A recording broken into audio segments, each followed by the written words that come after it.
Assalamualaikum warahmatullahi wabarakatuh. Perkenalkan saya Kali Adi Prastian, NPM 1701010111 dari kelas 17B Manajemen. Kali ini saya akan membahas tentang negosiasi bisnis internasional dan lintas budaya.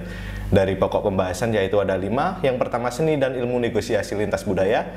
Yang kedua, faktor pembeda negosiasi internasional. Yang ketiga, konseptualisasi budaya dan negosiasi. Yang keempat, pengaruh budaya terhadap negosiasi. Dan yang terakhir, strategi-strategi negosiasi yang responsif terhadap budaya.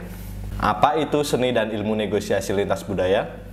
Ilmu negosiasi lintas budaya memberikan bukti-bukti penelitian untuk mendukung tren luas yang seringkali namun tidak selalu terjadi selama negosiasi. Sedangkan seni negosiasi lintas budaya yaitu menentukan strategi-strategi yang harus digunakan untuk meningkatkan pemahaman lintas budaya. Di sini ada faktor pembeda negosiasi internasional. Yang pertama yaitu konteks terdekat dan yang kedua konteks lingkungan.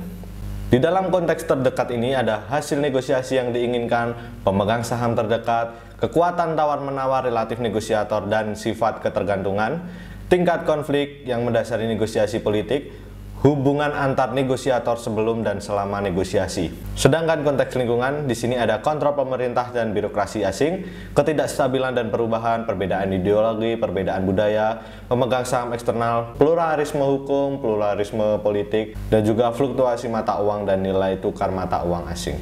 Semua ini adalah proses dan hasil dari negosiasi. Konseptualisasi budaya dan negosiasi. Terdapat banyak makna yang berbeda mengenai konsep budaya, namun semua definisi memiliki dua inti aspek yang sama. Pertama, budaya adalah fenomena dan kelompok-kelompok.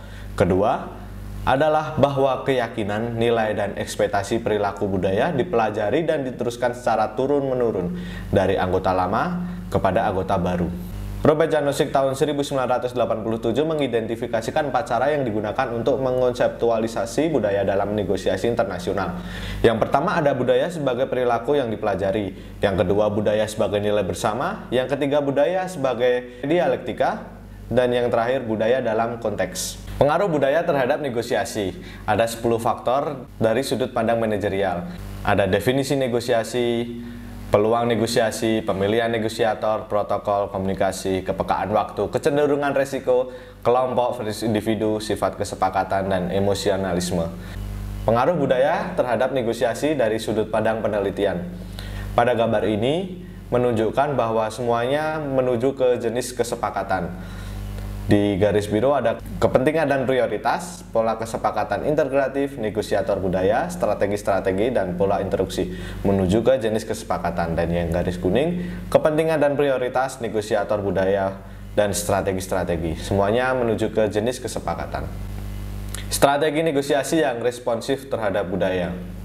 Ada 3, sedikit pengetahuan mengenai budaya lain, keakraban yang sedang, banyak pengetahuan mengenai budaya lain. Dan juga strateginya unilateral dan strategi bersama.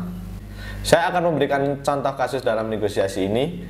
Menurut John Vettil dan Cortland L. Buffy di tahun 2013, yang dimaksud dengan komunikasi antar budaya adalah proses mengirim dan menerima pesan antara orang-orang yang latar belakang budayanya dapat mengarahkan mereka untuk menafsirkan tanda-tanda verbal maupun non-verbal secara berbeda. Sebagaimana konteks komunikasi lainnya, tujuan komunikasi antar budaya yaitu untuk mencapai komunikasi yang efektif. Efektivitas komunikasi antar budaya dapat tercapai manakala kita memiliki kompetensi budaya yang mumpuni. Sementara itu, dalam konteks budaya tinggi seperti lapa manajer melibatkan kelompok dalam setiap tahapan proses pengambilan keputusan. Proses pengambilan keputusan diawali dengan manajer tingkat menengah dan mengikuti prosedur bottom up. Dalam proses ini, karyawan atau beberapa karyawan mempersiapkan proposal tertulis dan didiskusikan secara komprehensif oleh semua bagian organisasi. Di tiap tingkatan, manfaat dan kemungkinan dampak akan diperiksa dan disetujui oleh semua orang. Maka, proposal akan diteruskan ke tingkat manajemen atas dan eksekutif.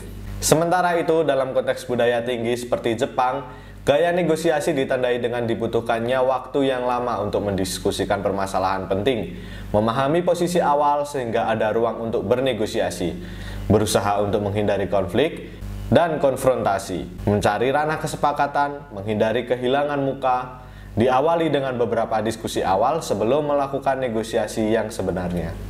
Cukup sekian presentasi dari saya. Atas perhatiannya saya ucapkan terima kasih. Wassalamualaikum warahmatullahi wabarakatuh.